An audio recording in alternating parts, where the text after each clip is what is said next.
Hi friends, ನಾನು ನಿಮ್ಮ ರಾಜೇಶ್ವರಿ. ಎಲ್ಲರೂ ಹೇಗಿದ್ದೀರಾ? ಎಲ್ಲರೂ ಚೆನ್ನಾಗಿದ್ದೀರಾ ಅಂದ್ಕೊಂಡು ಇವತ್ತಿನ ವ್ಲಾಗ್ನ ಸ್ಟಾರ್ಟ್ ಮಾಡ್ತಿದ್ದೀನಿ.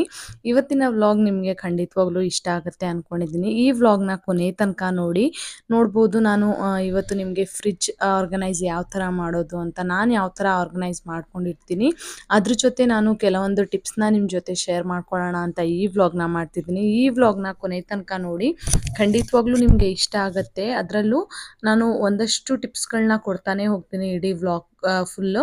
ಹಾಗಾಗಿ ಸ್ಕಿಪ್ ಮಾಡಿದ್ರೆ ನಿಮಗೆ ಒಂದೊಂದು ಇನ್ಫಾರ್ಮೇಷನ್ ಗೊತ್ತಾಗದೇನೂ ಇರ್ಬೋದು. ಹಾಗಾಗಿ ಕೊನೆ ತನಕ ವ್ಲಾಗ್ನ ನೋಡಿ, ನಿಮಗೂ ಇಷ್ಟ ಆಗುತ್ತೆ ಅಂದ್ಕೊಂಡಿದ್ದೀನಿ. ನೋಡ್ಬೋದು, ಈ ಥರ ಫ್ರಿಜ್ಜಲ್ಲಿ ಈ ಥರ ಕವರಲ್ಲೆಲ್ಲ ಕಟ್ಟಿಟ್ಟು ಮಾಡಿದ್ರೆ ಎಲ್ಲ ಅಷ್ಟು ನೀಟಾಗಿ ಚೆನ್ನಾಗಿ ಕಾಣಿಸಲ್ಲ. ಅಂದರೆ ನಮಗೆ ಕೈಗೆ ಯಾವಾಗ ಬೇಕೋ ಆವಾಗ ಸಿಗದೇ ಇರ್ಬೋದು. ಈ ಥರ ಟ್ರಾನ್ಸ್ಪರೆಂಟ್ ಕವರ್ ಇರಲ್ವಲ್ಲ, ಯಾವುದ್ಯಾವುದೋ ಕವರಲ್ಲಿ ಹಾಕಿ ಇಡೋದ್ರಿಂದ ಯಾವ್ಯಾವ ವೆಜಿಟೇಬಲ್ಸ್ ಎಲ್ಲೆಲ್ಲಿ ಇಟ್ಟಿರ್ತೀವಿ ಅಂತ ಗೊತ್ತಾಗಲ್ಲ. ಹಾಗಾಗಿ ನಾನೊಂದು ಕೆಲವಷ್ಟು ಟಿಪ್ಸ್ನ ನಿಮ್ಮ ಜೊತೆನೂ ಶೇರ್ ಮಾಡ್ಕೊಳ್ಳೋಣ ಅಂತ ಈ ವ್ಲಾಗ್ನ ಮಾಡ್ತಿದ್ದೀನಿ. ಈ ವ್ಲಾಗ್ ನಿಮ್ಗೇನಾದರೂ ಇಷ್ಟ ಆದರೆ ದಯವಿಟ್ಟು ಲೈಕ್ ಮಾಡಿ, ಶೇರ್ ಮಾಡಿ, ಹಾಗೆ ಸಬ್ಸ್ಕ್ರೈಬ್ ಮಾಡೋದನ್ನು ಮಾತ್ರ ಮರಿಬೇಡಿ.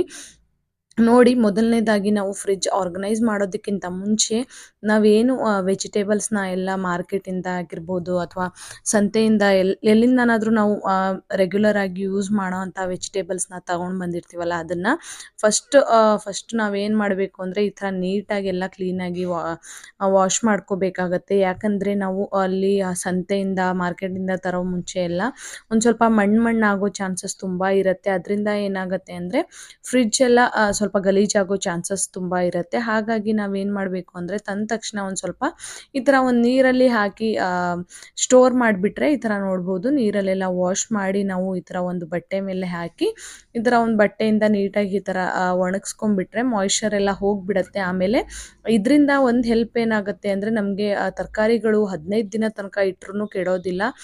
ಒಂದೊಂದು ಸಲ ತಿಂಗಳುಗಟ್ಲೆನೂ ನಾವು ಈ ಥರ ಮೇಂಟೈನ್ ಮಾಡಿ ವೆಜಿಟೇಬಲ್ಸ್ನ ಎಲ್ಲ ನೀಟಾಗಿಟ್ಟರೆ ಯಾವ ಕಾರಣಕ್ಕೂ ಕೆಡೋದಿಲ್ಲ. ಹಾಗೆ ಆವಾಗಲೇ ನಾವು ಏನು ಕವರ್ ಕಟ್ಟಿ ಇಟ್ಟಿದ್ನಲ್ಲ, ಅದಕ್ಕಿಂತ ನೋಡಿ ಈ ಥರ ಟ್ರಾನ್ಸ್ಪರೆಂಟ್ ಬಾಕ್ಸ್ಗಳೇನಾದರೂ ಅಂದರೆ ವೆಜಿಟೇಬಲ್ ಆರ್ಗನೈಸರ್ ಏನಾದರೂ ತೊಗೊಂಡ್ವಿ ಅಂದರೆ ನಮಗೆ ಫ್ರಿಡ್ಜ್ ಎಲ್ಲ ತುಂಬ ಚೆನ್ನಾಗಿ ಕಾಣುತ್ತೆ. ಹಾಗೆ ನಮಗೆ ಜಾಸ್ತಿ ಕೆಲಸನೂ ಆಗಲ್ಲ. ಕವರ್ ಅಂದರೆ ನಾವು ಅದನ್ನೆಲ್ಲ ಕಟ್ಟಿರ್ತೀವಿ, ಮತ್ತೆ ತೆಗಿಬೇಕು, ಅದು ಇದು ಅನ್ನೋದು ಜಾಸ್ತಿನೇ ಆಗಿಬಿಡತ್ತೆ. ಇದು ನಾವು ಒನ್ ಟೈಮ್ ಇನ್ವೆಸ್ಟ್ಮೆಂಟ್ ಮಾಡಿದ್ರೆ ಫ್ರಿಡ್ಜಿಗೆ, ಅಂದರೆ ನಮ್ಮ ಮನೆಗೋಸ್ಕರನೇ ಒನ್ ಟೈಮ್ ಇನ್ವೆಸ್ಟ್ಮೆಂಟ್ ಮಾಡಿದ್ರೆ, ಆಲ್ಮೋಸ್ಟ್ ನಾನು ತೊಗೊಂಡು ಈ ಬಾಕ್ಸಸ್ನ ಒಂದು 2.5 ಇಯರ್ಸ್ ಆಯಿತು, ಏನೂ ಆಗಿಲ್ಲ. ಹಾಗೆ ನಾವು ನೋಡ್ಬೋದು, ಈ ಥರ ಇನ್ವೆಸ್ಟ್ಮೆಂಟ್ ಮಾಡಿಕೊಂಡ್ರೆ ನಮಗೆ ಟ್ರಾನ್ಸ್ಪರೆಂಟ್ ತೊಗೊಂಡ್ರೆ ಏನಾಗ್ಬಿಡುತ್ತೆ, ಯಾವ್ಯಾವ ತರಕಾರಿ ಎಲ್ಲೆಲ್ಲಿರುತ್ತೆ ಅಂತಲೂ ಗೊತ್ತಾಗುತ್ತೆ. ಆಮೇಲೆ ನಾವು ಈಸಿಯಾಗಿ ಇದನ್ನು ಯೂಸ್ ಮಾಡ್ಬೋದು. ನಮಗೆ ಜಾಸ್ತಿ ಕೆಲಸನೂ ಅಂತ ಅನಿಸಲ್ಲ. ನೋಡಿ, ಈ ಥರ ನಾವು ವಾಶ್ ಮಾಡಿಕೊಂಡು ರೆಗ್ಯುಲರ್ ಏನು ತರಕಾರಿಗಳನ್ನ ನಾವು ಬಳಸ್ತೀವಲ್ಲ, ಈ ಥರ ಲಿಡ್ನ ಕ್ಲೋಸ್ ಮಾಡಿಬಿಟ್ರೆ ತುಂಬ ನೀಟಾಗಿರುತ್ತೆ, ಹಾಗೆ ತುಂಬ ಚೆನ್ನಾಗಿ ಕಾಣಿಸುತ್ತೆ. ಹಾಗೆ ನೋಡ್ಬೋದು, ನಾನು ನೆಕ್ಸ್ಟ್ ಟಿಪ್ಸ್ನ ಹೇಳ್ತಿದ್ದೀನಿ ನಿಮಗೆ. ಈ ಥರ ನಾವು ಸಂತೆಯಿಂದ ಕೊತ್ತಂಬರಿನ ತಂದಿರ್ತೀವಿ ಅಂದರೆ, ಈ ಥರ ನೀಟಾಗಿ ಅದರದ್ದು ಜುಟ್ಟೆಲ್ಲ ಹಿಂದಿಂದು ಏನು ಬೇರುಗಳಿರುತ್ತಲ್ಲ, ಅದನ್ನೆಲ್ಲ ನೀಟಾಗಿ ಕಟ್ ಮಾಡಿಕೊಂಡು ಈ ಥರ ವಾಶ್ ಮಾಡಿಕೊಂಡು ಒರೆಸಿಟ್ಕೊಂಡ್ರೆ ನಮಗೆ ಲಾಂಗ್ ಲಾಸ್ಟಿಂಗ್, ನಮಗೆ ಒಂದು 15 ಡೇಸ್ ಅಂತೂ ಆರಾಮಾಗಿ ನಾವು ಯೂಸ್ ಮಾಡ್ಬೋದು. ಅಷ್ಟು ಇದಿರುತ್ತೆ. ಯಾವ ಕಾರಣಕ್ಕೂ ಕೆಲವೊಂದು ಸಲ ಫ್ರಿಡ್ಜಲ್ಲಿ ಏನು ನಿಂತಿರ್ತಾರೆ, ಕೊಳ್ತು ಹೋಗೋ ಚಾನ್ಸಸ್ ಇರುತ್ತೆ ಅಂತಲೂ ಹೇಳ್ತಾರೆ. ಈ ಥರ ನೀವು ಮೇಂಟೈನ್ ಮಾಡಿ ವಾಶ್ ಮಾಡಿಕೊಂಡು ನೀಟಾಗಿ ಒಂದು ಸ್ವಲ್ಪ ಈ ಥರ ಒಣ ಬಟ್ಟೆ ಮೇಲೆ ಹಾಕ್ಕೊಂಡು ಒಂದು ಸ್ವಲ್ಪ ಇದು ಮಾಡಿಬಿಟ್ರೆ ಅಂತೂ ಬಾಕ್ಸ್ ಒಳಗೆ ಅಥವಾ ಕಂಟೈನರಲ್ಲಿ ಒಂದು ಈ ಥರ ಟಿಶ್ಯೂ ಪೇಪರ್ನ ಇಟ್ಕೊಂಡು ನೀವು ಅದ್ರ ಮೇಲೆ ಈ ಥರ ಕೊತ್ತಂಬರಿನೆಲ್ಲ ಆರ್ಗನೈಸ್ ಮಾಡಿಕೊಂಡ್ರೆ ನೀವು 15 ದಿನದ ತನಕನೂ ಕೆಡೋದಿಲ್ಲ. ಯಾವ ಥರ ನಾವು ಫಸ್ಟ್ ಡೇ ಯಾವ ಥರ ಮಾರ್ಕೆಟಿಂದ ತಂದಿರ್ತೀವಲ್ಲ ಅಷ್ಟೇ ಫ್ರೆಶ್ ಆಗಿರುತ್ತೆ. ಬೇಕಿದ್ರೆ ನೀವು ಚೆಕ್ ಮಾಡಿ ನೋಡಿ. ಹಾಗೆ ಈ ಥರ ಟ್ರಾನ್ಸ್ಪರೆಂಟ್ ಬಾಕ್ಸಸ್ ತೊಗೊಳೋದ್ರಿಂದ ನಮಗೆ ತುಂಬ ಯೂಸ್ ಇದೆ. ಅದರಲ್ಲೂ ಇದಕ್ಕೆ ಜಾಸ್ತಿ ಅಮೌಂಟು ಇಲ್ಲ, ನಮಗೆ ಆಲ್ಮೋಸ್ಟ್ ಕಡಿಮೆ ಪ್ರೈಸಲ್ಲೇ ಮೀಶೋದಲ್ಲೇ ಸಿಗುತ್ತೆ. ಹಾಗಾಗಿ ನೋಡಿ, ಈ ಥರ ನಾವು ಕಂಟೈನರ್ನ ತೊಗೊಂಡು ಈ ಥರ ಟಿಶ್ಯೂ ಪೇಪರಲ್ಲಿ, ನಿಮ್ಮ ಮನೆಯಲ್ಲಿ ಟಿಶ್ಯೂ ಪೇಪರ್ ಯೂಸ್ ಮಾಡಲ್ಲ ಅಂದರೆ ನೀವು ಒಂದು ಕಾಟನ್ ಬಟ್ಟೆ ಕೂಡ ಯೂಸ್ ಮಾಡ್ಬೋದು. ಕಾಟನ್ ಬಟ್ಟೆ ಯೂಸ್ ಮಾಡೋದ್ರಿಂದ ಏನಾಗುತ್ತೆ ಅಂದರೆ, ನಾವು ಪದೇ ಪದೇ ಅದನ್ನೇ ಯೂಸ್ ಮಾಡ್ಬೋದು ವಾಶ್ ಮಾಡಿ. ಟಿಶ್ಯೂ ಪೇಪರಿಗೆ ಸುಮ್ಮನೆ ಆಗಲ್ಲ ಅನ್ನೋರು ಒಂದು ಕಾಟನ್ ಬಟ್ಟೆನ ತೊಗೊಂಡು ಅಟ್ಲೀಸ್ಟ್ ಒಂದು 5 to 6 ಮಂತ್ ತನಕ ನಾವು ವಾಶ್ ಮಾಡಿ ಅದನ್ನು ಯೂಸ್ ಮಾಡ್ಬೋದು. ಹಾಗೆ ನೋಡ್ಬೋದು ನಾವು ಹಬ್ಬ ಆ ಥರ ಹಬ್ಬದ ಟೈಮಲ್ಲಿ ಯಾವುದಾದ್ರೂ ಪೂಜೆ ಟೈಮಲ್ಲಿ ನಮ್ಮ ಮನೆಗಳಲ್ಲಿ ತುಂಬ ಕೊಬ್ಬರಿ ಹಾಗೆ ಇದ್ಬಿಡತ್ತೆ. ಅದನ್ನು ಬಿಸಾಕಕ್ಕೂ ಆಗಲ್ಲ. ಇನ್ನು ಈವನ್ ನಾವು ಫ್ರಿಜ್ಜಲ್ಲಿ ಇಡ್ತೀವಿ ಅಂದ್ರೂ ತುಂಬ ಬೇಗ ಕೆಟ್ಟು ಹೋಗೋ ಚಾನ್ಸಸ್ ಇರುತ್ತೆ. ಒಂದು 15 ಡೇಸ್ ಕೂಡ ಆಗಲ್ಲ. ಎಷ್ಟೇ ಫ್ರಿಜ್ಜಲ್ಲಿ ಇಟ್ಟರು ನಾವು ಕೆಲವೊಂದು ಐಟಮ್ಸ್ನ ಫ್ರಿಜ್ನಲ್ಲಿ ಪ್ರಿಸರ್ವ್ ಮಾಡಿದ್ರೂ ಕೂಡ ನಾವು ಅದನ್ನು ಮೇಂಟೈನ್ ಅಂದರೆ ಜಾಸ್ತಿ ದಿನ ಅದನ್ನು ಯೂಸ್ ಮಾಡೋಕ್ಕಾಗಲ್ಲ. ಹಾಗಾಗಿ ಅದರಲ್ಲೂ ಕೊಬ್ಬರಿ ಕೂಡ ಒಂದು.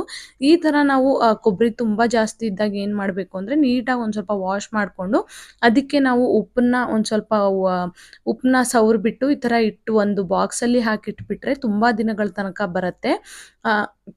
ನಾವು ಯಾವಾಗ ಬೇಕಾದರೂ ಅದನ್ನ ಯೂಸ್ ಮಾಡ್ಕೋಬೋದು.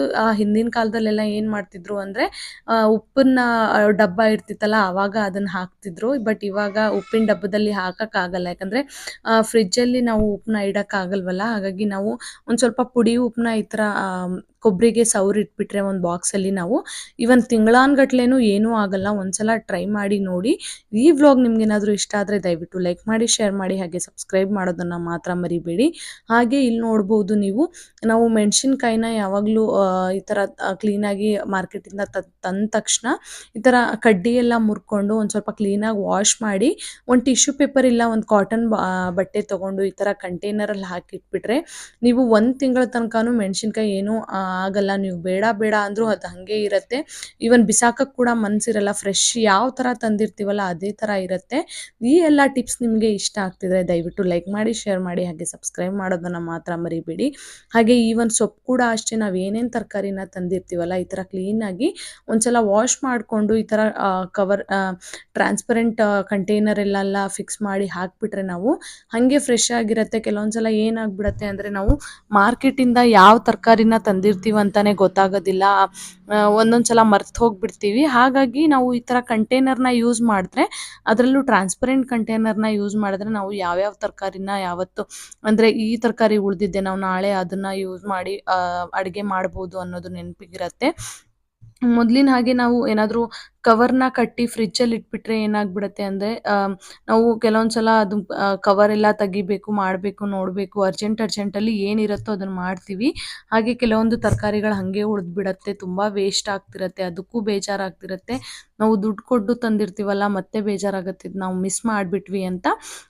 ಹಾಗಾಗಿ ಈ ಥರ ಕಂಟೈನರ್ನ ನಾವು ಏನಾದರೂ ಯೂಸ್ ಮಾಡ್ತಿದ್ವಿ ಅಂದರೆ ಕ್ಲೀನಾಗಿಯೂ ಇರುತ್ತೆ. ಫ್ರಿಜ್ ಕೂಡ ನೋಡ್ಬೋದು ನೀವು ಎಷ್ಟು ಕ್ಲೀನಾಗಿರುತ್ತೆ. ಬಟ್ ವೀಕ್ಲಿ ಒನ್ಸ್ ಆದರೂ ಕ್ಲೀನ್ ಮಾಡಿಕೊಂಡ್ರೆ ಏನಾಗುತ್ತೆ ಅಂದರೆ ನಮಗೆ ಫ್ರಿಜ್ಜು ಅಷ್ಟು ಸ್ಮೆಲ್ ಬರ್ತಾ ಇರಲ್ಲ. ಕೆಲವರು ಸ್ಮೆಲ್ ಬರ್ತಿರತ್ತೆ ಅಂತ ನಾವು ನಿಂಬೆ ಹಣ್ಣಾಗಿರ್ಬೋದು ಯಾವುದ್ಯಾವುದೋ ಒಂದು ರೆಮಿಡೀಸ್ನ ಟ್ರಿಕ್ಸ್ನ ಯೂಸ್ ಮಾಡ್ತಿರ್ತೀವಿ ಫ್ರಿಜ್ಜಲ್ಲಿ. ಬಟ್ ಈ ಥರ ನಾವು ವೀಕ್ಲಿ ಒನ್ಸ್ ಕ್ಲೀನ್ ಮಾಡ್ತಿದ್ರೆ ಯಾವ ಕಾರಣಕ್ಕೂ ನೀವು ಏನೇ ಇಟ್ಟರು, ಇವನ್ ನಾನ್ ವೆಜ್ ಇಟ್ಟರು ಕೂಡ ಗಲೀಜಾಗೋದಿಲ್ಲ. ಫ್ರಿಜ್ನ ತುಂಬ ಚೆನ್ನಾಗಿ ಮೇಂಟೈನ್ ಮಾಡ್ಬೋದು. ನೀವೇ ನೋಡ್ತಿರ್ಬೋದು, ಒಂದು ಬಟ್ಟೆನ ತಗೊಂಡು ಈ ಥರ ನೀಟಾಗಿ ಕ್ಲೀನ್ ಮಾಡ್ಕೊಂಡ್ಬಿಟ್ರೆ ತುಂಬ ಚೆನ್ನಾಗಾಗುತ್ತೆ. ನೋಡಿ ನಾನೆಲ್ಲ ತರಕಾರಿನೆಲ್ಲ ಎಲ್ಲ ಒರೆಸ್ಕೊಂಡು ತೊಳ್ಕೊಂಡು ಎಲ್ಲ ಆರ್ಗನೈಸ್ ಮಾಡ್ಕೊಂಡಿದ್ದೀನಿ. ಅಂದರೆ ಬಾಕ್ಸಲ್ಲೆಲ್ಲ ಮಾಡ್ಕೊಂಡಿದ್ದೀನಿ.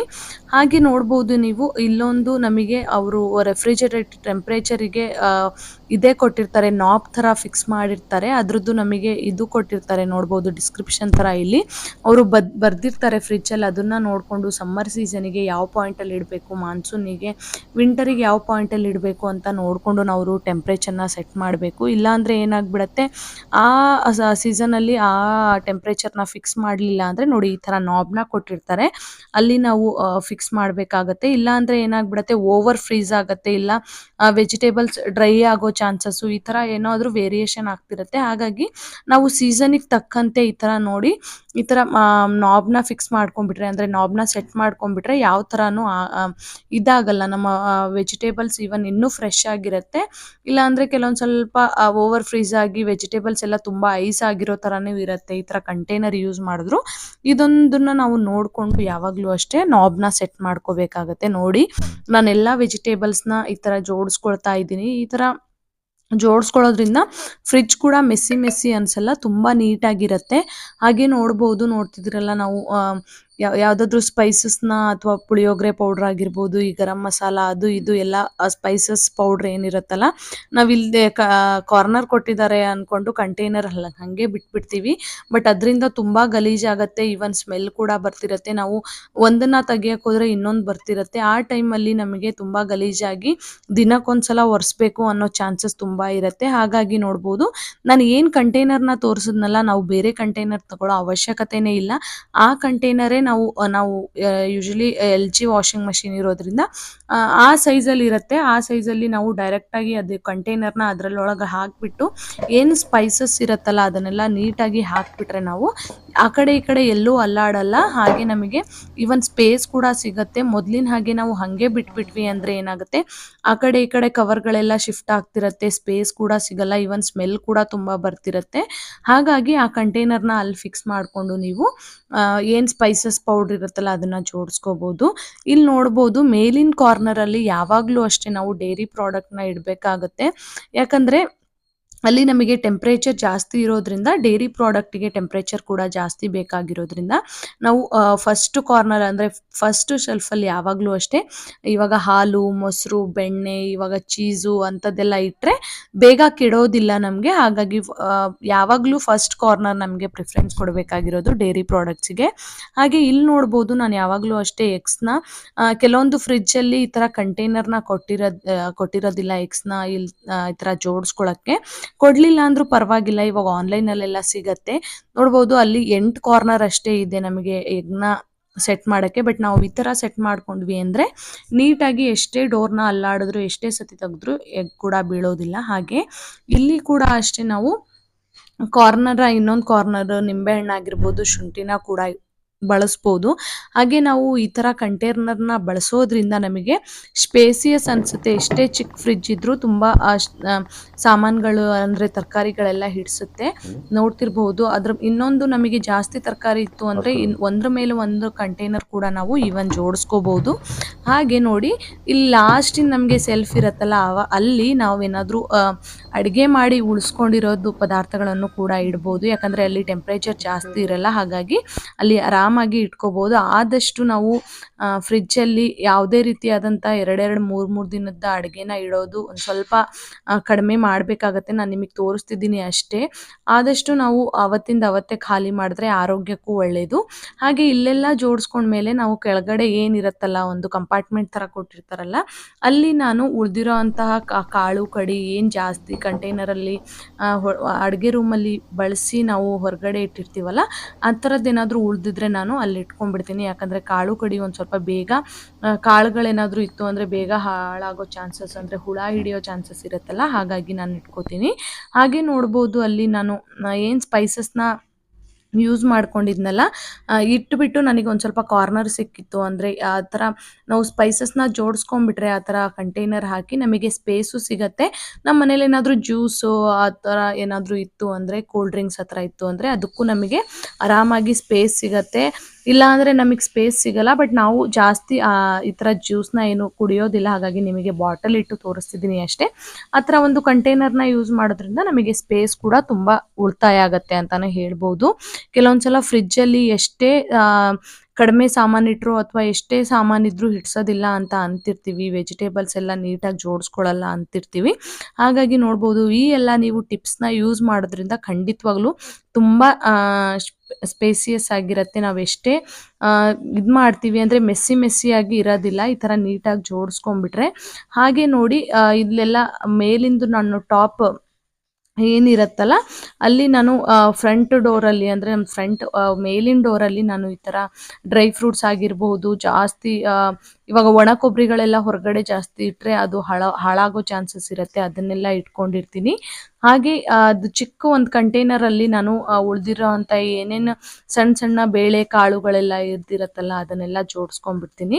ಹಾಗೆ ನೋಡ್ಬೋದು, ನಾನು ಐಸ್ ಕ್ಯೂಬ್ನ ಯಾವಾಗಲೂ ಫಿಲ್ ಮಾಡೇ ಇರ್ತೀನಿ. ಯಾಕಂದರೆ ಸಡನ್ನಾಗಿ ಯಾರಾದರೂ ಬಂದುಬಿಟ್ರೆ, ಏನಾದರೂ ಜ್ಯೂಸ್ ಮಾಡ್ಕೋಬೇಕು ಅಥವಾ ನಿಂಬೆ ಹಣ್ಣಿನ ಜ್ಯೂಸೋ ಏನಾದರೂ ಮಾಡಿಕೊಡ್ಬೇಕು ಅಂದರೆ ನಮಗೆ ಕೋಲ್ಡ್ ಡ್ರಿಂಕ್ಸ್ ಬೇಕಾಗುತ್ತಲ್ಲ, ಅಥವಾ ತಣ್ಣಗೇನಾದರೂ ಮಾಡಿಕೊಡ್ಬೇಕು ಅಂದರೆ ಐಸ್ ಕ್ಯೂಬ್ ಇಮಿಡಿಯೇಟ್ ಮಾಡಿದ್ರೆ ಆಗಲ್ಲ, ಇಮಿಡಿಯೇಟ್ ಇಟ್ವಿ ಅಂದರೆ ಆಗಲ್ಲ. ಹಾಗಾಗಿ ನಾನು ಯಾವಾಗಲೂ ಫಿಲ್ ಮಾಡ್ಕೊಂಡಿರ್ತೀನಿ. ನೀವು ಅಷ್ಟೇ ಯಾವಾಗಲೂ ಫಿಲ್ ಮಾಡಿಕೊಂಡ್ರೆ ಬೇಗ ಇಮಿಡಿಯೇಟ್ ಆಗಿ ನಮಗೆ ಐಸ್ ಕ್ಯೂಬ್ ಕೂಡ ಸಿಗುತ್ತೆ. ಹಾಗೆ ಇದೊಂದು ಯಾವಾಗಲೂ ಗಮನದಲ್ಲಿ ಇಟ್ಕೋಬೇಕು. ನಾವು ಯಾವಾಗಲೂ ಅಷ್ಟೇ ನಾವು ಗೋಡೆಗೆ ಅಂಟಿಸಿ ಯಾವಾಗಲೂ ಫ್ರಿಜ್ನ ಇಡಬಾರ್ದು. ಯಾಕಂದರೆ ಅದು ಕೂಡ ಟೆಂಪ್ರೇಚರಲ್ಲಿ ಇರುತ್ತೆ, ಯಾವಾಗಲೂ ಆನಲ್ಲೇ ಇರುತ್ತಲ್ವ. ಹಾಗಾಗಿ ಅದಕ್ಕೂ ಕೂಡ ಒಂದಷ್ಟು ಗಾಳಿ ಅನ್ನೋದು ಬೇಕಾಗಿರುತ್ತೆ.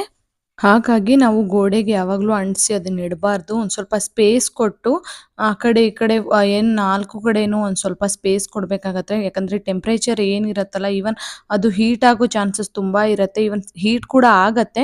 ಆ ಟೆಂಪ್ರೇಚರ್ನ ಹೊರಗಡೆ ಹಾಕಬೇಕು ಅಂದರೆ ಗೋಡೆಗಳಿಗೆ ಅಂಟಿಸಬಾರ್ದು. ಗೋಡೆಗಳಿಗೆ ಅಂಟಿಸಿದ್ರೆ ಕೆಲವೊಂದು ಸಲ ಬ್ಲಾಸ್ಟ್ ಆಗೋ ಚಾನ್ಸಸ್ಸು ತುಂಬ ಇರುತ್ತೆ. ಹಾಗಾಗಿ ನೋಡಿಕೊಂಡು ನಾವು ಸ್ಪೇಸ್ನ ಕೊಟ್ಟು ಫ್ರಿಜ್ಜಿಗಾಗಿರ್ಬೋದು, ಈವನ್ ವಾಷಿಂಗ್ ಮಷೀನಿಗಾಗಿರ್ಬೋದು, ಸ್ವಲ್ಪ ಸ್ಪೇಸ್ ಕೊಟ್ಟೆ ನಾವು ಇಡಬೇಕಾಗತ್ತೆ. ಗೋಡೆಗೆ ಯಾವತ್ತೂ ಅಂಟಿಸಿಡ್ಬೋದು. ನೀವು ಈ ಥರ ಒಂದು ಫ್ರಿಜ್ ಕವರ್ನ ಇಟ್ಕೊಂಡ್ರಿ ಅಂದರೆ ಫ್ರಿಜ್ಜಲ್ಲಿ ನಾವು ಟೂತ್ ಬ್ರಷ್ ಆಗಿರ್ಬೋದು ಅಥವಾ ಏನೇ ಆಗಿರ್ಬೋದು, ಚಿಕ್ಕ ಪುಟ್ಟ ಸಾಮಾನುಗಳ್ನು ಕೂಡ ಈ ಥರ ಜೋಡಿಸ್ಕೋಬೋದು.